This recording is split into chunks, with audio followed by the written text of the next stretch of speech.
Viral, sepasang kaki majikan janda Inggris yang lumpuh bertahun-tahun, pulih setelah doa ampuh dari remaja TKI yatim piatu. Sebuah peristiwa yang sulit dipahami. Tak ada yang benar-benar percaya pada mukjizat, setidaknya tidak sampai kau sendiri menjadi saksi dari sesuatu yang tak bisa dijelaskan oleh logika, ilmu, atau kepercayaan biasa. Eleanor Fairchild pun awalnya begitu. Ia adalah wanita yang rasional, tidak terlalu religius, dan lebih percaya pada ilmu kedokteran ketimbang harapan kosong. Namun segalanya berubah saat tubuhnya, yang lumpuh selama 7 tahun tanpa harapan untuk sembuh, tiba-tiba memberi tanda kehidupan. Sebuah rasa hangat dan geli merambat di ujung jari kakinya, membuatnya menjerit bukan karena takut, tapi karena rasa tak percaya yang begitu mengguncang. Saat itulah ia menyadari, ada sesuatu yang jauh lebih besar dari pemahaman manusia, dan mungkin itu berasal dari doa seorang anak remaja, asing, yang datang dari belahan dunia yang sangat jauh.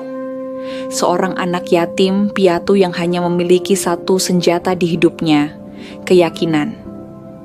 Eleanor adalah janda muda, asal Inggris yang tinggal seorang diri di sebuah rumah tua peninggalan keluarga suaminya di Cornwall.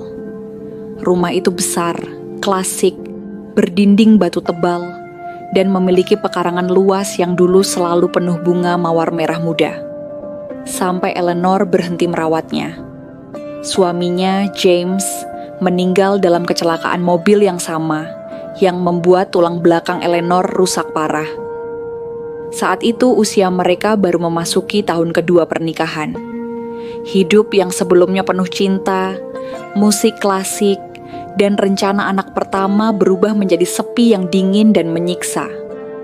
Setiap pagi, Eleanor hanya menatap langit dari balik jendela besar di ruang tamu, mengamati burung-burung beterbangan dengan bebas, sementara ia sendiri hanya bisa duduk di kursi roda. Tak lebih dari benda mati yang bergantung pada belas kasih orang lain. Ia tidak suka dikasihani, tapi tak bisa menyembunyikan bahwa ia hancur. Tubuhnya lumpuh dan hatinya jauh lebih lumpuh. Hari-hari itu seperti uap, tak terasa, menguap tanpa jejak.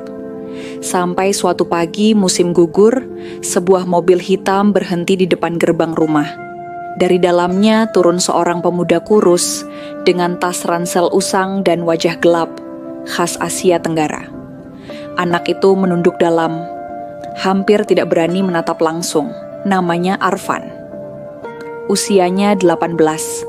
Ia dikirim oleh agen TKI legal dari Indonesia atas rekomendasi kenalan Eleanor, seorang perawat lansia yang dulu pernah bekerja di rumah sakit tempat Eleanor dirawat. Dia anak baik, rajin, pendiam, dan sangat menghormati orang tua, begitu kata si perawat dalam surat elektroniknya. Eleanor awalnya ragu, tapi ia lelah gonta-ganti pekerja yang hanya bertahan seminggu atau 2. Jadi ia memberi kesempatan. Saya bisa bersih-bersih, masak, jaga kebun, dan bantu ibu pindah kalau mau ke tempat tidur, ujar Arfan dengan suara pelan dan terbata dalam bahasa Inggris seadanya. Eleanor hanya menjawab datar. Asal kamu bisa membuat rumah ini tidak terlalu sepi, itu sudah cukup. Hari-hari awal Arfan bekerja di rumah batu itu berjalan dalam keheningan yang ganjil.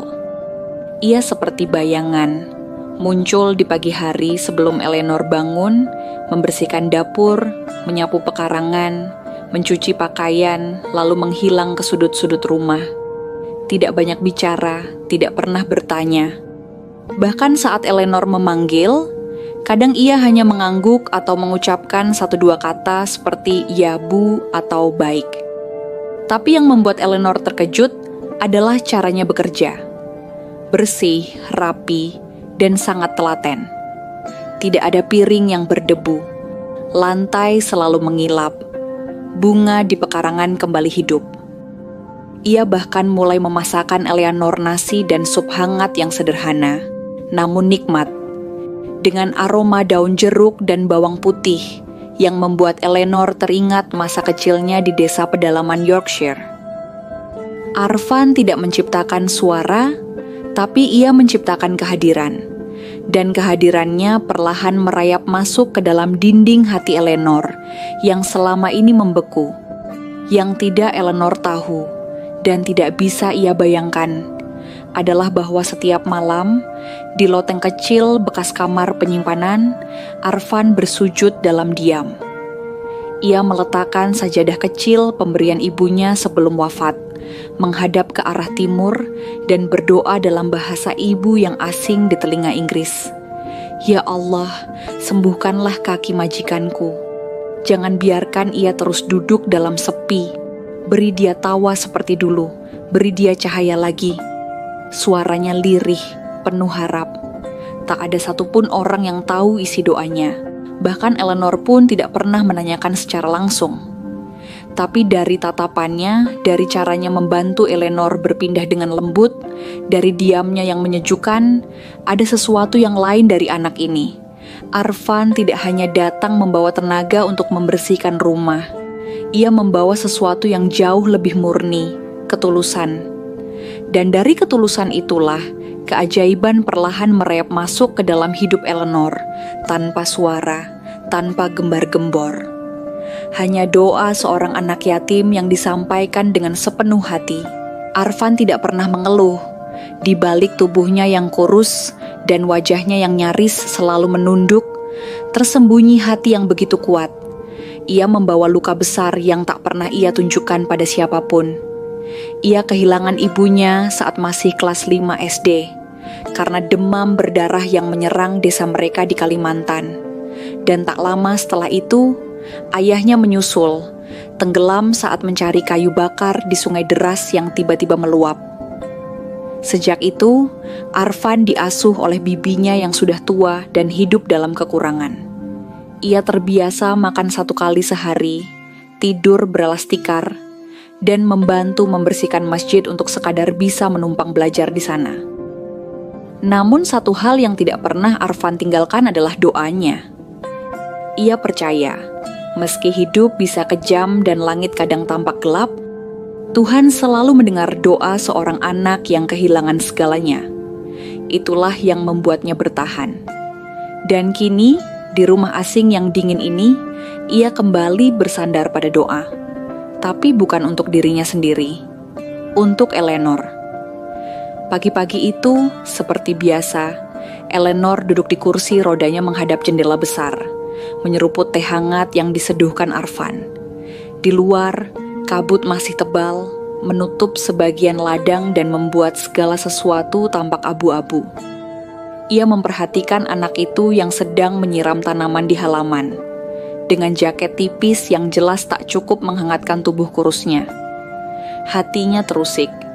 Arvan, panggilnya pelan dari balik kaca jendela yang dibuka sedikit. Anak itu segera menoleh dan berlari kecil menghampiri. Iya, Bu. Eleanor menatapnya dengan pandangan yang sulit dijelaskan. Aku penasaran. Setiap pagi kau seperti orang yang hatinya damai, padahal hidupmu jelas tidak mudah. Apa kamu berdoa setiap malam, ya? Arvan mengangguk pelan. Iya, Bu. Untuk Ibu Eleanor mengerutkan dahi. Untukku, Arvan menunduk lagi.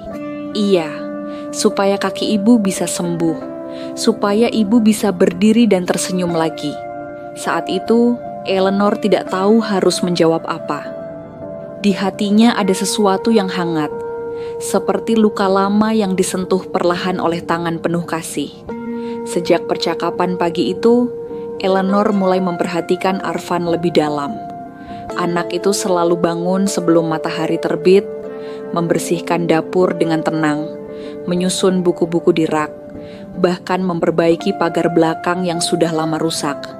Tak sekalipun ia mengeluh atau meminta sesuatu. Bahkan saat Eleanor menawarkan mantel hangat, Arvan hanya menggeleng dan berkata, "Saya sudah terbiasa, Bu."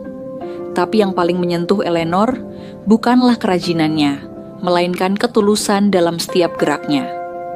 Ia bekerja bukan karena takut dimarahi, bukan pula karena mengejar uang. tapi seolah-olah karena memang ingin membuat rumah ini hidup kembali. Eleanor mulai merasa berbeda. Suara tawa kecil kadang keluar saat mereka menonton acara masak bersama.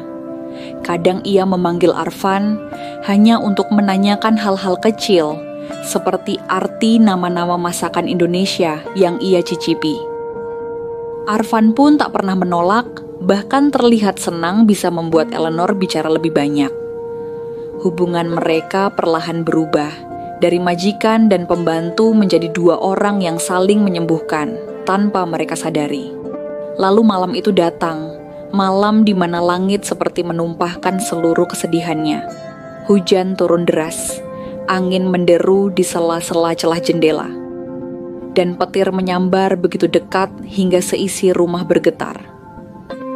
Eleanor tak bisa tidur.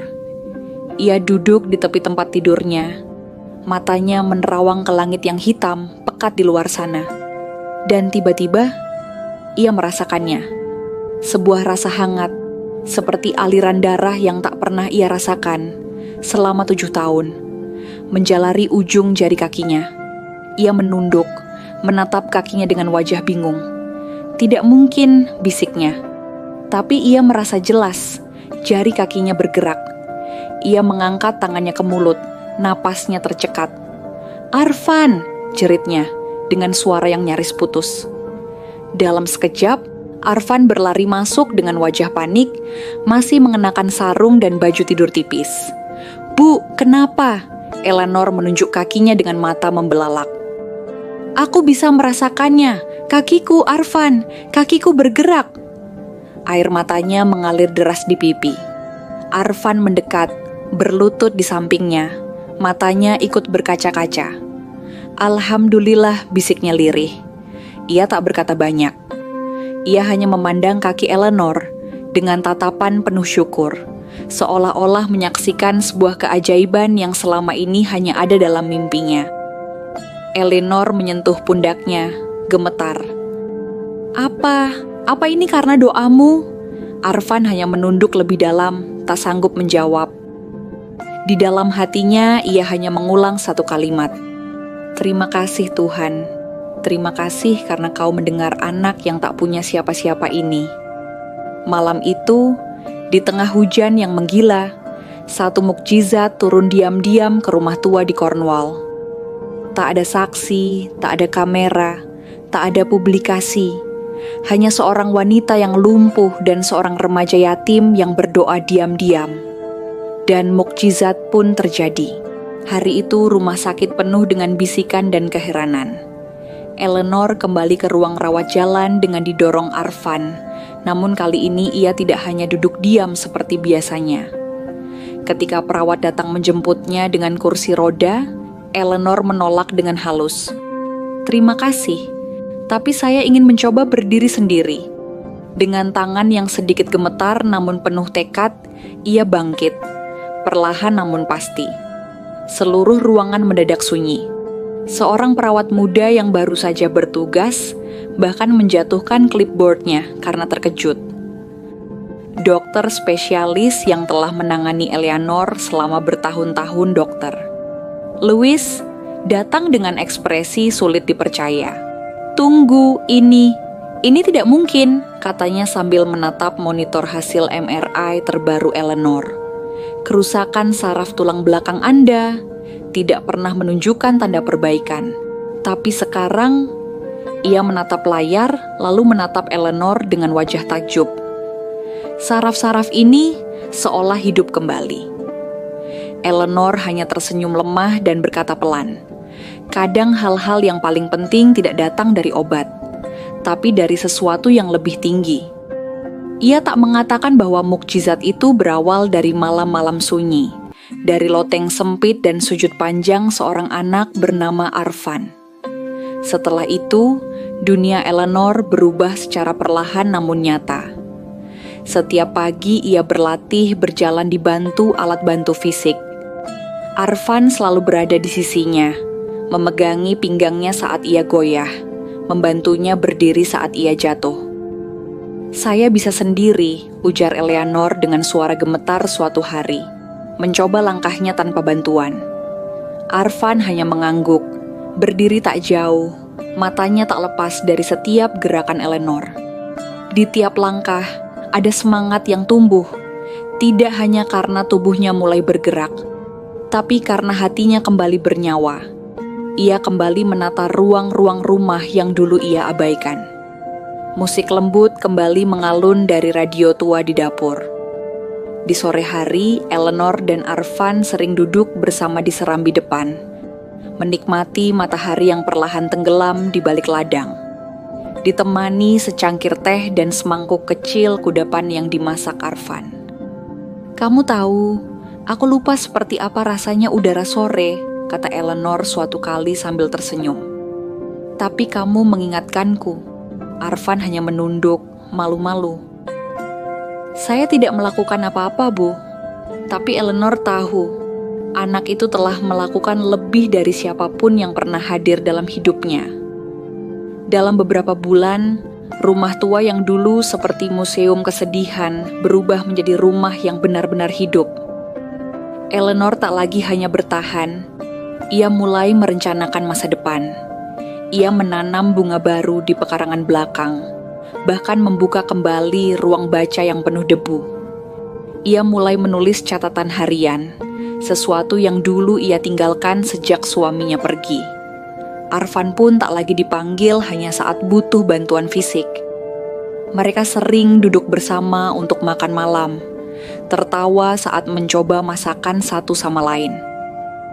"Ini namanya sayur bening," kata Arfan suatu malam, menyajikan semangkuk sup sederhana. Eleanor mencicipinya dan tersenyum. "Sederhana tapi menghangatkan, seperti kamu." Mereka mulai seperti keluarga, dalam diam, dalam kebersamaan yang tidak dirancang, namun terasa tulus. Tak ada darah yang mengikat mereka, namun ada sesuatu yang lebih kuat dari itu. Kepercayaan dan kasih sayang yang lahir dari kesakitan yang sama-sama mereka kenal. Namun pada suatu malam yang tenang, saat angin musim semi mulai bertiup lembut, Arfan duduk di depan perapian dengan wajah lebih tenang dari biasanya. Eleanor, yang sedang menyisir rambutnya, merasa ada sesuatu yang akan diucapkan. "Bu," kata Arfan pelan. "Saya mau bicara." Eleanor meletakkan sisirnya. "Ada apa, Nak?" Arfan menunduk lama, lalu berkata, "Saya mau pulang ke Indonesia." Seperti ada petir yang diam-diam menyambar jantung Eleanor. Ia tak langsung menjawab. Beberapa detik berlalu dalam sunyi yang menghentak. "Pulang?" Eleanor mengulang kata itu, seolah memastikannya bukan hanya bisikan di pikirannya. "Tapi, kenapa?" Suaranya lirih, nyaris patah. Arfan menatap api yang menari dalam tungku. "Saya rasa tugas saya di sini sudah selesai. Ibu sekarang bisa berjalan lagi, bisa tertawa. Dan saya ingin membangun rumah kecil di tanah ibu saya dulu. Tanah yang sudah lama saya tinggalkan." Eleanor menggigit bibirnya, mencoba menahan air mata yang mulai menggenang. "Tapi rumah ini belum sama kalau kamu pergi." Arfan tersenyum tipis, senyum yang pahit namun penuh ketulusan. "Saya tidak pernah benar-benar tinggal di tempat, Bu.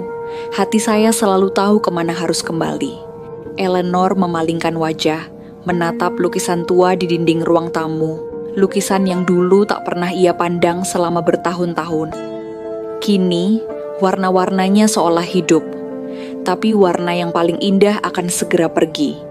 Ia menoleh kembali ke Arfan dan berkata, "Kalau begitu, mungkin mulai sekarang aku yang akan berdoa. Aku akan berdoa supaya jalanmu terang, hatimu bahagia. Dan supaya, entah kapan, kamu kembali lagi ke rumah ini. Tempat yang sudah menjadi milikmu juga." Arfan menunduk, menahan perasaan yang bergemuruh. Mereka tidak berkata banyak malam itu, hanya duduk di dekat api, dalam hening yang begitu dalam, menyimpan banyak rasa yang tidak sempat diucap. Hari-hari menuju kepergian Arfan terasa ganjil bagi Eleanor. Setiap langkah anak itu di lorong terdengar lebih berat dari biasanya. Suara air di wastafel, gesekan sendok dan piring, bahkan bunyi keran taman yang terbuka, Semuanya seperti melodi terakhir dari simfoni yang akan segera selesai. Eleanor tak pernah menyangka betapa dalamnya ikatan yang telah tumbuh di antara mereka. Ia bukan hanya kehilangan seseorang yang membantunya berjalan, tapi kehilangan bagian dari jiwanya yang selama ini diam-diam ditambal oleh kehadiran Arfan. Suatu pagi, ketika mereka duduk di taman sambil meminum teh, Eleanor berkata lirih, "Aku selalu berpikir aku sudah tak punya siapa-siapa, tapi ternyata Tuhan mengirimkanmu dalam bentuk doa yang datang dari tempat yang tidak pernah kuduga." Arfan hanya tersenyum, menatap langit yang mulai cerah. Mungkin karena ibu juga adalah doa yang belum selesai. Dan Tuhan cuma ingin agar kita saling menyelesaikan satu sama lain. Sebulan kemudian, pagi keberangkatan itu pun tiba.